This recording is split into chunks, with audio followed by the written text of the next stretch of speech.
Welcome back friends. शुरू करते हैं आज का सेशन नई एनर्जी के साथ। ओके, सो लास्ट सेशन में हमने कुछ और नई डेफिनेशन सीखी थी। Promise, acceptance, agreement, contract and consideration सीखे थे। आज और कुछ नए टर्म्स सीखेंगे। Finally we are moving on to our notes. अब तक मेरे नोट्स में तुमको नोट डाउन करवाई थी डेफिनेशन के। तुम लोग को मैंने पीडीएफ की लिंक दी थी, प्लीज़ वो डाउनलोड कर लेना और वहाँ से हम रीड कर रहे हैं और कुछ नहीं है। मैंने स्क्रीन पे ओपन किया है सो दैट आपके लिए भी कंफर्टेबल रहे। ओके, हम आज क्या नया सीखेंगे। हम आज ये सीखेंगे कि कॉन्ट्रैक्ट बनाने के लिए किन सामग्रियों की जरूरत पड़ती है, यानी what are the elements required to make a valid contract. हमें सेक्शन नंबर 10 ने, पेज नंबर नहीं, हम इधर क्या बोलते थे, section number. So section number 10 of Indian contract act 1872 ने हमको सिखाया है कि किन किन एलिमेंट्स के मिल जाने से बन जाएगा एक कॉन्ट्रैक्ट। फनी सा एग्जांपल देती हूँ। जस्ट लाइक अगर आपको चाय बनानी हो, रेसिपी बेस्ड एग्जांपल दे रही हूँ। कोरोना वायरस इफेक्ट चल रहा है, हर कोई रेसिपी बना के अपलोड कर रहा है, हम एग्जांपल तो ले ही सकते हैं, है ना। ओके, अगर आप लोग को चाय बनानी हो तो किन किन सामग्रियों की कम से कम कंपल्सरीली कौन सी चीजें चाहिए होंगी। दूध, क्योंकि हम इंडियन है, ब्लैक टी में मज़ा नहीं आता हम लोग को, देसी मसाला चाय चाहिए हम लोग को। थोड़ा सा वाटर। अच्छा, हाथ पे रख के तो बनाएंगे नहीं ना इस चाय को, जल जाएगा हमारा हाथ, तो पतीला, है ना। ओके, उसके बाद चाय पत्ती, विदाउट चाय पत्ती नो चाय। शक्कर, इंडियंस हैं, वी कांट अवॉइड शक्कर again. And masala, that is अदरक, इलायची, वाटर। हो गया क्या, इतनी ही चीज़ें चाहिए क्या, बन जाएगी चाय। एसी के ऊपर रख के बनाओगे क्या चाय, सो रहे हो अभी भी। वेयर इज गैस, चूल्हा गैस का, एंड गैस तो चाहिए होगा ना, उसके बिना कैसे होगा। अब कोई जागे होंगे मन में सोच रहे होंगे फिर तो लाइटर भी चाहिए होगा, यस चाहिए होगा। छोटे से छोटे एलिमेंट से लेकर इंपॉर्टेंट से इंपॉर्टेंट एलिमेंट, दूध, चाय पत्ती, बेसिक एलिमेंट्स से वहां से लेकर साइडर्स, छोटे मोटे एलिमेंट्स, सबको ही चाहिए होते हैं चाय को बनाने के लिए, तभी जाकर चाय बन पाएगी। सब कुछ है तुम्हारे पास, गैस का चूल्हा है, चाय पत्ती, टी, व्हाटएवर, शक्कर, दूध, पानी, बट लाइटर ही नहीं होगा घर में, कोई माचिस ना कोई लाइटर, बना पाओगे क्या चाय। चाय बनते बनते रह जाएगी। यानी जब कोई चीज हमें बनानी होती है तो बहुत सारे एलिमेंट्स लगते हैं, उनमें से एक भी एलिमेंट अगर गायब हो जाए तो वो चीज नहीं बन सकती। कुछ और बन जाएगा लेकिन चाय बनते बनते तो रह जाएगी, हॉट टी बनते बनते तो रह जाएगी, फिर कुछ और छोटा मोटा वर्जन जरूर बन जाएगा। वैसे ही ये जो एलिमेंट्स सेक्शन नंबर 10 ने बोले हैं, उनमें से एक भी एलिमेंट अगर गायब हुआ तो वो कॉन्ट्रैक्ट बनते बनते रह जाएगा। और अगर कोई एग्रीमेंट कॉन्ट्रैक्ट बनते बनते रह जाए, यानी कि कॉन्ट्रैक्ट ना बन पाए, तो क्या होता है। लास्ट सेशन में हमने सीखा था, डोमेस्टिक एग्रीमेंट तो था, पापा और हमारे बीच हुआ था, है ना, लेकिन वो एग्रीमेंट कॉन्ट्रैक्ट नहीं बन पाया था, क्योंकि उस एग्रीमेंट में इतना दम नहीं था कि अगर पापा वादा तोड़े तो हम कोर्ट में ले जाकर उनके खिलाफ कंप्लेन करके भी उनसे आईफोन हासिल करके रहें। तो एक ऐसा एग्रीमेंट जो कॉन्ट्रैक्ट नहीं बन पाता because one of the elements mentioned in section 10 is missing, ऐसा एग्रीमेंट जो कॉन्ट्रैक्ट नहीं बन पाता हमें लीगल राइट नहीं देता। सो जब भी आप अब आगे से कॉन्ट्रैक्ट करेंगे किसी के साथ, या आप जिस जॉब में जाएंगे, जिस ऑफिस में जाएंगे जॉब करने, वो सर लोग कॉन्ट्रैक्ट कर रहे होंगे, तो आपका as a adviser, legal adviser, आप सोचेंगे हम तो सीए कर रहे हैं, सीए से पूछा जाता है सब कुछ। आजकल एक ही इंसान से सारे टैलेंट्स की उम्मीद करी जाती है कि तुम भी तो पढ़ के आए हो लॉ, तो तुम बताओ, एटलीस्ट बिजनेस लॉ तो तुमने भी पढ़ा है। तो ठीक है, अगर ये भी नहीं भी करना हो तो अपनी जिंदगी में भी हम रोज रोज कॉन्ट्रैक्ट्स करते हैं, हमको भी पता होना चाहिए। एक्टिवा खरीदना कॉन्ट्रैक्ट है ना, हमारे फादर लोग कर रहे होते हैं कॉन्ट्रैक्ट खरीदने बेचने का, कोई ना कोई चीज। हमें आइडिया तो होना चाहिए कि अगर एक ये चीजें होती है, अगर ये चीज गायब हो गई ना पप्पा, तो सामने वाले ने अपन को धोखा दे दिया ना, पैसे ले गया बाद में घर ना दे, पैसे दे दिए ले गया बाद में एक्टिवा ना दे, तो हमारे पास कोर्ट में जाने का कोई ऑप्शन नहीं है। तो आप उससे ये काम करवा लीजिए, हमको आइडिया रहेगा तो हमारी पर्सनल लाइफ में भी हमें हेल्पफुल रहेगा to claim the legal right. So knowledge purpose के लिए भी अच्छा है हमारे लिए. हाँ, तो ये एलिमेंट्स होना ज़रूरी है, तब जाकर बनेगा एक agreement contract one by one. आज भी ये सारे एलिमेंट्स में कुछ जाने पहचाने वर्ड्स आएंगे, कुछ नए वर्ड्स आएंगे और हम वो सीखते रहेंगे लॉ के नए नए वर्ड्स. 6 एलिमेंट्स बताए हैं सेक्शन नंबर 10 में. आई रिपीट, सेक्शन नंबर 10 ने कितने एलिमेंट्स बताए हैं? 6 एलिमेंट्स. सबसे पहला एलिमेंट बनता है, आई मीन सबसे पहला एलिमेंट सामग्री इज एग्रीमेंट. दो लोगों के बीच में सबसे पहले तो एग्रीमेंट होना चाहिए कॉन्ट्रैक्ट कहलाने के लिए. तो हमको भी पता था, तो मैंने कहा तो था कुछ जाने पहचाने वर्ड्स आएंगे, कुछ अनजाने से आएंगे. तो ये जाना पहचाना कि एग्रीमेंट बनेगा तभी तो कॉन्ट्रैक्ट बनेगा ना, वरना तो कॉन्ट्रैक्ट बन ही नहीं सकता. ठीक है. सेकंड एलिमेंट फ्री कंसर्ट, मतलब पार्टीज ने जो हामी दी है, रजामंदी दी है, वो कोई दबाव में आकर ना दी होनी चाहिए. जो लोग कॉन्ट्रैक्ट कर रहे हैं वो अडल्ट्स होने चाहिए, कॉम्पिटेंट होने चाहिए, capable of entering into contract होने चाहिए. इसके बारे में और भी सिखाएंगे डिटेल में, सिर्फ अडल्ट्स होना ज़रूरी नहीं है. ठीक है.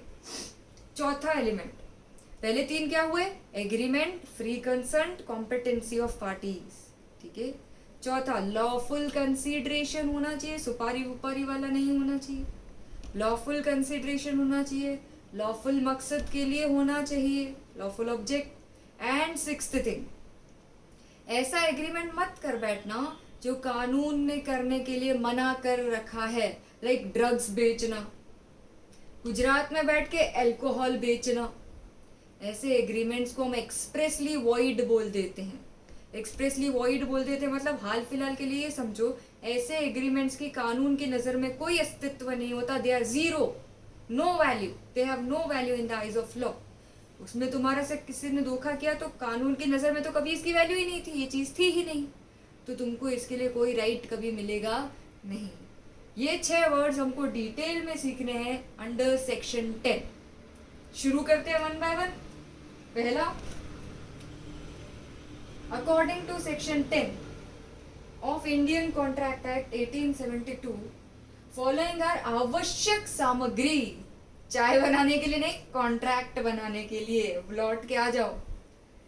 Following are essential elements of a valid contract. सबसे पहला element proper offer, proper acceptance, या कह लो कि एग्रीमेंट. अब तुम ही मुझे बताओ, मैं तुम्हें नहीं सिखाऊंगी ये चीज. क्या थी एग्रीमेंट की डेफिनेशन? यस, प्रॉमिस और every set of promises forming consideration for each other. अब इन्होंने एग्रीमेंट को प्रॉमिस भी कहा था, तो प्रॉमिस का मतलब भी बताया है इसके अंदर. What was the meaning of promise? Offer when accepted becomes a promise. इस पूरे पैरा में यही रामायण रिपीट करी गई है, और मैंने तुम पे वो मेहनत पहले ही कर दी, तुम्हें तैयार कर दिया है. अब लॉ की भाषा में घुस सकते हो, लॉ की दुनिया में अब घुस सकते हो. You are prepared. मेरे भी एफर्ट्स कम हो गए, तुमको भी टेंशन कम होगी, दिक्कत नहीं होगी. देखिए जरा, हमको पता था वही तो बताया. An agreement is first essential element of a valid contract. According to Indian Contract Act 1872, every promise and set of promises forming consideration for each other is an agreement. Sorry. And according to another section of Indian Contract Act, a proposal when accepted becomes a promise. An agreement is an outcome of offer and acceptance. ठीक है, nothing new for us. हम तो बहुत clear हैं इस topic को लेकर. Proud of you. अगला एलिमेंट मजेदार, फ्री कंसर्न. ये एक नया टर्म है, हम सीखते हैं. मैं जो चीज़ बोलूँगी वो तुम नोट करोगे. ठीक है. एंड हाँ, हमारे स्टूडेंट्स को I am going to share pics in our WhatsApp group.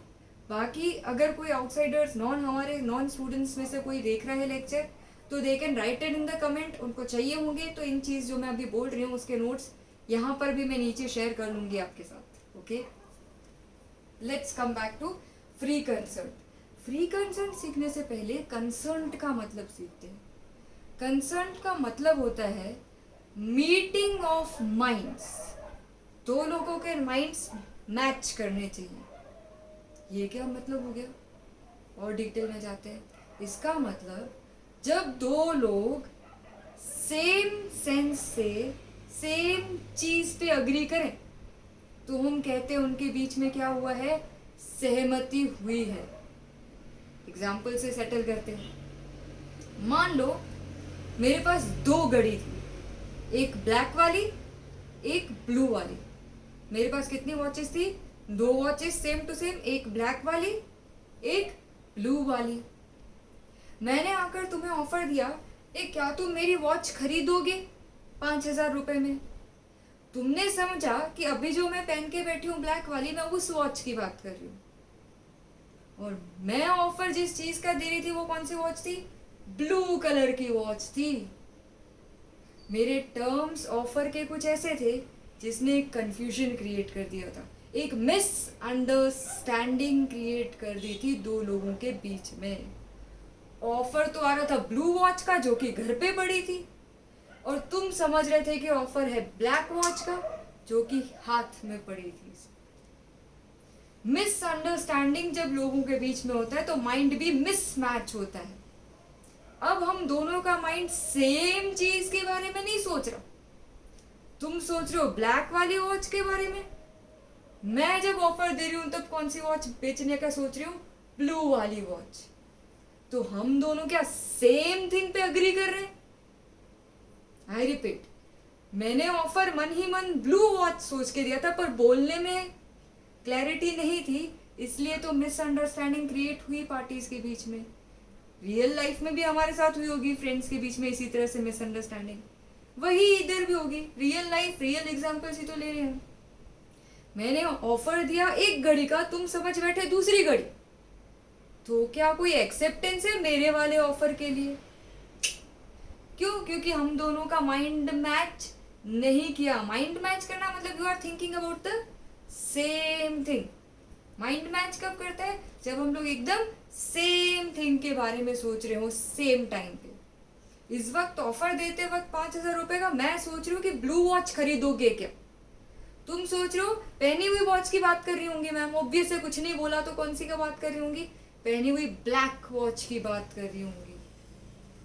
तो आपने हाँ बोला ब्लैक वॉच के लिए, मैंने ऑफर दिया ब्लू वॉच के लिए। क्या हम दोनों के माइंड्स मैच कर रहे हैं? मैच करने का मतलब क्या बताया था? सेम थिंग के बारे में सोच रहे हैं। सेम थिंग के बारे में सोच रहे हैं? नहीं सोच रहे। तो हम दोनों के बीच में कोई सहमति है ही नहीं। We are not agreeing on the same thing. And जब तक हम सेम थिंग के बारे में अग्री नहीं कर लेते, there is no agreement in reality. हमारे बीच में कोई सहमति है ही नहीं। कैसे? Let me prove it to you. अगले दिन आप 5,000 रुपए लेकर आते हो और मैं देती हूं आपको ब्लू वॉच। आप उसको लेकर रख लोगे या मुझसे झगड़ा करोगे? एग्रीमेंट एक्चुअली हुआ ही नहीं, क्योंकि हम सेम चीज के बारे में नहीं सोच रहे थे। तो चलते हैं इसको प्रूव करने पे। अगले दिन आकर तुमने मुझे 5,000 रुपए थमाए, मैंने बदले में तुम्हें ब्लू वॉच थमाई। तुम उसे लेकर घर चलते बनोगे या मुझसे लड़ोगे? मैम हमारी बात तो ब्लू वॉच की हुई थी, आप ब्लैक वॉच की हुई थी, आप ब्लू दे रहे हो, है कि नहीं? तुम क्या बोलोगे? मैम आपने ब्लैक वॉच पहन रखी थी और कुछ बोला नहीं था। हम तो समझ बैठे गलत फहमी में कि आप इसी ब्लैक वॉच की बात कर रहे होगे। हमने इसीलिए हाँ बोली थी। आप तो ब्लू दे रहे हो, and blue is not my favourite colour. हमें तो पसंद ही नहीं ब्लू कलर, हमको नहीं लेनी ये ब्लू वॉच। मैं बोलूंगी यार मैंने तो ब्लू वॉच सोच के ऑफर दिया था, तुमको कंफ्यूजन हुआ होगा कुछ, दोनों पार्टीज लड़ मरेंगी लेकिन कोर्ट में नहीं जा सकती, क्योंकि ओरिजिनल सेंस में तो हम लोगों के बीच में एग्री ही नहीं हुए थे। हम लोग सेम चीज के बारे में, हम सेम चीज के बारे में एग्री ही नहीं हुए थे। There is no agreement in real sense because there was no consent at all. Agreement बनाने के लिए, समझना ये बात, दो लोगों के बीच में एग्रीमेंट बनाने के लिए कंसर्ट होना कंपल्सरी है। कंसर्ट मतलब सहमति। Minds should match. हमारे माइंड्स मैच कर रहा है, ऐसा कब बोलेंगे? जब हम सेम थिंग के बारे में हाँ बोले, सेम सेंस में, तब होता है matching of minds. Are you getting it? तब कहते हैं there is something like consent. और कंसेंट है तो ही एग्रीमेंट है, वरना तो लड़ाई ही लड़ाई है. आप बोलोगे ना ना हमने कोई ब्लू वॉच के लिए हाँ नहीं बोला था, हमने तो ब्लैक के लिए हाँ बोला था. मैं बोलूंगी ना जी ना, मैंने कोई ब्लैक वॉच के लिए ऑफर नहीं दिया था, मैंने तो ब्लू के लिए दिया था. मतलब हमारे बीच में कोई अंडरस्टैंडिंग है ही नहीं, कोई कॉमन थिंकिंग है ही नहीं. सेम थिंग के बारे में हम लोग जब तक नहीं हाँ बोलते दोनों पार्टीज, तब तक कोई एग्रीमेंट हमारे बीच में होता ही नहीं है, कहलाता ही नहीं है. And this is not an agreement. Agreement कहलाने के लिए क्या होना चाहिए? कंसर्ट. कंसर्ट के लिए आखिरी बार आई एम रिपीटिंग, क्या होना चाहिए? Meeting of minds. Meeting of minds के लिए क्या होना चाहिए? Persons must agree on the same thing in the same sense.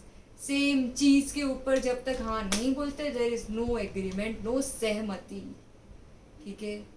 और एग्रीमेंट ही नहीं तो कॉन्ट्रैक्ट बन ही नहीं सकता. क्लियर है? अगर आई एम वेरी श्योर कि क्लियर हो गया होगा, नहीं हुआ तो रिपीट करो और दोबारा सुनो. आगे पूरा डिटेल में इसके बारे में दोबारा डिस्कशन होगा, डोंट वरी. और भी डिस्कशन होगा डिटेल में. रफली तुम्हें आइडिया मिल चुका है. ठीक है? आगे बढ़ते हैं. Free consent. कहते हैं पार्टी की जो सहमति आई है, जो मंजूरी आई है, वो फ्रीडम से आनी चाहिए. मतलब बिना कोई दबाव के, बिना कोई जोर जबरदस्ती की आनी होनी चाहिए. पार्टीज की मंजूरी जो आप ले रहे हो, एग्रीमेंट कंसेंट जो ले रहे हो, वो कैसे लेना है? बिना कोई दबाव, बिना कोई जोर जबरदस्ती, बिना कोई धोखे के ली गई मंजूरी को ही वैलिड कंसेंट माना जाएगा. और जब जब वैलिड कंसेंट यानी कि फ्री कंसेंट होगा, तभी एग्रीमेंट कॉन्ट्रैक्ट बन सकता है, वरना एग्रीमेंट कॉन्ट्रैक्ट नहीं बन सकता. क्योंकि free consent is a second important सामग्री. Free consent is second important सामग्री. एग्जाम्पल्स से समझते हैं फ्री कंसेंट. ठीक है? फर्स्ट एग्जाम्पल, मुझे ना आपका घर बहुत पसंद आ गया. फॉर एग्जाम्पल, मजा आ गया तुम्हारा घर देख के, मन खुश हो गया. मैंने तुम्हें ऑफर दिया कि यार तुम ये घर बेचोगे तो कितने में बेचोगे, कोई आइडिया? तुमने कहा मैम कम से कम 50-60 लाख में सोच रहे थे हम लोग, अगर बेचना होगा तो बेचेंगे. मैंने कहा अच्छा इतना महंगा? तुमने कहा हाँ मैम ठीक है. उस दिन मैं इतना पूछ के चली गई क्योंकि मुझे 50-60 लाख का बजट बहुत हाई लगा. अब घर पे जाके मैंने सोचा यार ये मकान मुझे खरीदना है बस सिर्फ 10 लाख में. पर तुम 10 लाख के लिए तो हाँ बोलने से रहे. तो मैं सोचने लगी क्या क्या रास्ते हो सकते हैं मेरे पास 10 लाख में तुमसे ये मकान हड़पने के. तो मैंने क्या किया, कुछ गुंडों को हायर किया, तुम्हारे घर भेजा कि जिस टाइम पे तुम यानी कि जो ओनर हो, मान लो तुम ओनर हो मकान के, ठीक है, you are adult and owner, assume कर लेना. जिस टाइम पे ये मकान का मालिक घर में अकेला हो, तुम नजर रखना, इनके घर के आसपास ही रहना, मौका मिलते ही इनके घर के अंदर घुसना, मालिक को किडनैप कर लेना और उसको किडनैप करने के बाद मुझे फोन करना. हमने कहा ठीक है, इतना सा काम गुंडों ने कहा. गुंडों ने मौका देख के तुम्हारे घर में मारी एंट्री, तुम्हें किया किडनैप, बांधा रस्सी से और मुझे किया फोन. मैं आती हूँ तुम्हारे पास और तुमको बोलती हूँ ये एक एग्रीमेंट है, साइन करो कि तुम अपना मकान मुझे बेच रहे हो. रिटर्न एग्रीमेंट लाई हूँ, करार पहले से ही बना के रखी थी, सेल डेट. साइन करो ईमानदारी से कि तुम अपने होशो हवास में और अपने राजी खुशी से दी गई मंजूरी से अपना मकान मुझे 10 लाख रुपए में बेच रहे हो, जिसकी मार्केट वैल्यू कम से कम 60 लाख है. उस मकान का मैंने सौदा तुम्हें करवाने के लिए बोला, साइन करने के लिए बोला फॉर 10 लाख. तुम भी ठहरे नहीं हम नहीं करेंगे, चाहे तो हमें मार दो, हम नहीं करेंगे. मैंने कहा ऐसा है? तो मैंने निकाली गन, तुम्हारे सिर पे रखी. ये लोग जो आसपास देख रहे हो ना, वो बड़े ही प्रोफेशनल्स हैं. तुम ना बोल दोगे, इधर ही तुम्हें उड़ा देंगे, तुम्हारी साइन भी कर देंगे और किसी को पता भी नहीं पड़ेगा, सब सबूत भी मिट जाएंगे. अब बोलो बेटा, टपकना चाहते हो या जिंदा रह के साइन कर लेना चाहती हूँ, साइन करके जिंदा रह लेना चाहती हूँ. As I am not professional मुंडी ना, so this happens, it's okay. तो तुमने जैसे ही गन देखी तो तुम्हारी पूरी हेकड़ी निकल गई. तुमने बोला नहीं नहीं यार, जान है तो जहान है. बोला मैं साइन कर देता हूँ, ले ये मैम पेपर्स. तुमने एग्रीमेंट पे साइन कर लिया जिसमें लिखा था तुम अपनी राजी खुशी से ये अपना घर मुझे 10 लाख रुपए में बेच रहे हो. मतलब इस बार मेरा ऑफर जो था कि क्या तुम तुम्हारा घर मुझे 10 लाख रुपए में बेच रहे हो, उसके लिए मुझे हामी तो मिली, तुम्हारी एक्सेप्टेंस तो मिली, लेकिन तुम्हारे मन से नहीं मिली. मैंने जबरदस्ती तुमसे हाँ बुलवा लिया, जबरदस्ती. और उस दिन से तुम अपने घर से बाहर हो गए और बन गए दुखी राम. क्या बन गए? दुखी राम. अब ये जो दुखी राम होते हैं ना, वो बड़ा फंसा देंगे हम लोगों को. हमारा जो कॉन्ट्रैक्ट, हमारा जो एग्रीमेंट था मेरा और आपका, जो कि बन गए दुखी राम. हम दोनों के एग्रीमेंट को कोर्ट कॉन्ट्रैक्ट नहीं मानती, क्योंकि इस कॉन्ट्रैक्ट में परमिशन जो मिली थी, हामी जो मिली थी, वो फ्री हामी नहीं थी, फ्री कंसर्न नहीं था, जोर जबरदस्ती से ली गया कंसर्न था. इसलिए this agreement can not become a contract. तुम मुझे तुम्हारा घर नहीं दोगे तो भी कोर्ट मुझे हेल्प नहीं करेगी. The only person court will help is you the victim. तुम विक्टिम हो, तुम्हारे साथ गुंडागर्दी हुई है, तुम्हारे साथ किडनैपिंग हुई है, तुम्हारा घर चला गया उस चक्कर में. कोर्ट अगर किसी की मदद करेगी, सिर्फ और सिर्फ हम दोनों में से किसी की मदद करेगी, सिर्फ और सिर्फ. इस बार दोनों को हक नहीं मिलेगा. जबकि एक वैलिड कॉन्ट्रैक्ट होता तो दोनों को मिलता. मैं तुम्हें पैसे ना दूं तो भी कोर्ट में जाओ, तुम मुझे घर ना दो तो मैं भी जा सकती हूँ. पर इस बार तो मैंने तुमको कॉन्ट्रैक्ट करके बना दिया था दुखी राम, क्योंकि तुमसे जो परमिशन ली थी वो थी जोर जबरदस्ती से ली गई permission. There was no free concern, there was no contract. I do not get any legal right. कभी गलत करने वाले को न्याय मिला है क्या? मैं जाकर क्या बोलूंगी कि मैंने इसको गन पॉइंट पे रख के हाँ बोला था, तब इसने हाँ क्यों बोला, इसको मना करके मर जाना चाहिए था. ऐसा बोलूंगी क्या? नहीं. Are you getting it? And I can't prove it कि मैं सही हूं. तुम कर सकते हो कि तुमने मन से नहीं दिए परमिशन. कैसे करोगे बताऊं प्रूफ? तुम बोलोगे सर मेरे घर की मार्केट वैल्यू है 50 lakh rupees to 60 lakh rupees कम से कम. कौन ऐसा बेवकूफ ऑनर पैदा हुआ होगा जो अपने मन से 10 लाख रुपए में सिर्फ इस घर को बेचेगा?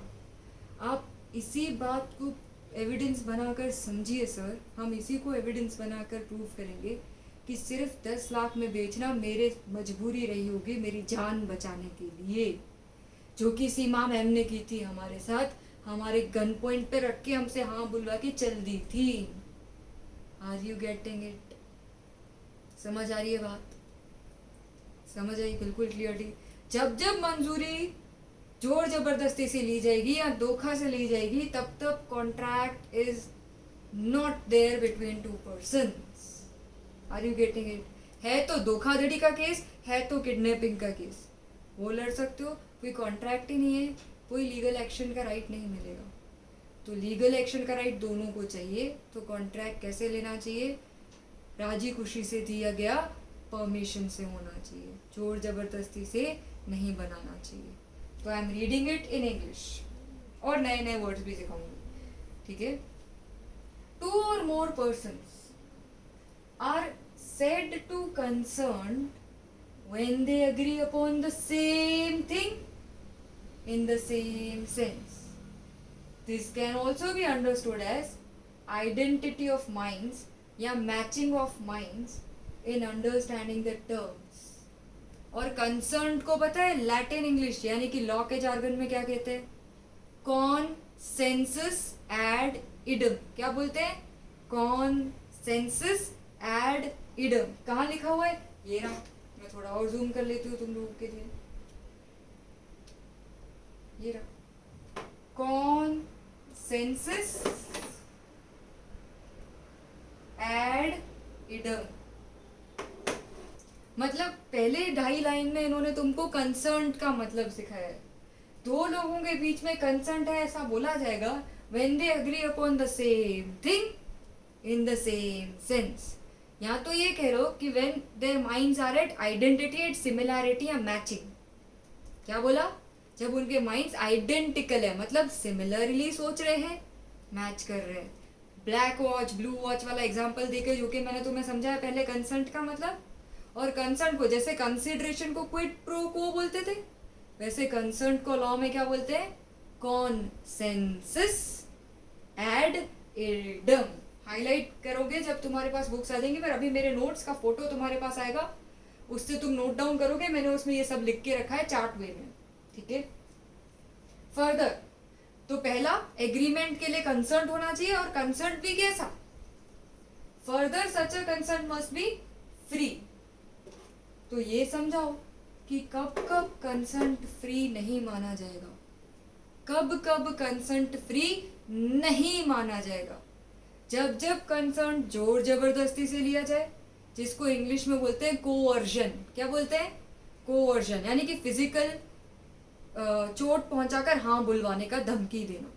कोअर्जन का मतलब फिजिकली डैमेज पहुंचा के सामने वाले को हाँ बुलवाना। जैसे कि मैं तुमसे बुलवा रही थी, हाँ बोल दो वरना ये गन तुमको मार दूंगी, गोली मार दूंगी और तुम मर जाओगे। फिजिकली चोट लगवाने की, या तो मारने के 2-4 डंडे तुम्हें डराने के लिए, या तो मारने की धमकी देकर तुमसे हाँ बुलवाना, उसको बोलते हैं coercion. See you would be able to see it.